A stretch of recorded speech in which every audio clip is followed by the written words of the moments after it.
Hello friend, সবাই কেমন আছো? আশা করছি সবাই ভালো আছো, সুস্থ আছো। তো দেখো, তোমাদের দাদাভাই রান্না করছে। এখন বাজে সন্ধ্যে 7টা। আলু দিয়ে তরকারি করছে। আমাকে তো গ্যাসের সামনে, উনুনের সামনে যেতে বারণ করেছে। ননদ রান্না করে দেয়, তো ননদের আসতে একটু দেরি হচ্ছে। আর আমার ওষুধ খেতে হবে, এর জন্য তোমাদের দাদাভাই বলছে আমি রান্না করে দিচ্ছি। দেখো, কখনো রান্না করে না সেরকম, মাংসটা একটু রান্না করে, তাছাড়া কিছু রান্না করে না। তো শরীর খারাপ দেখে রান্না করে দিচ্ছে।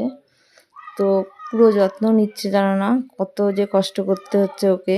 কাজ করতে যেতে হচ্ছে, কাজ করে সে রান্না করে আমাকে ফল কেটে দিচ্ছে, তারপর ওষুধ খাওয়াচ্ছে ঠিক টাইম মতন। মাথায় এত যন্ত্রণা করছে, মাথাটা ম্যাসেজ করে দিচ্ছে। বলি না, এরকম একটা স্বামী পাওয়া ভাগ্যের ব্যাপার, যে এরকম সময় আমাকে এত যত্ন করছে।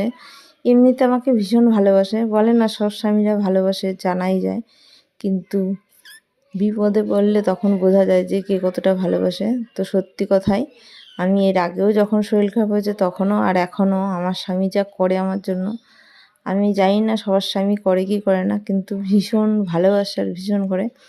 আর সবাই বুঝতেই পারছে আমার কথাতে, আমার কথাটা একটু এড়িয়ে যাচ্ছে, মানে মুখের জন্য আমি পারছি না ঠিকঠাক করে কথা বলতে।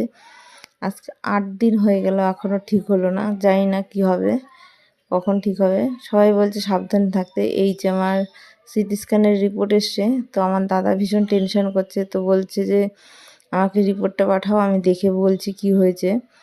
রিঙ্কির সামনে, মানে আমার সামনে না বলতে, তো আমি ভিডিও করে দেখাচ্ছি, আরও ফটো তুলে পাঠাচ্ছে আমার দাদার কাছে যে কি হয়েছে কি না, এটা দেখে তারপরে বলবে।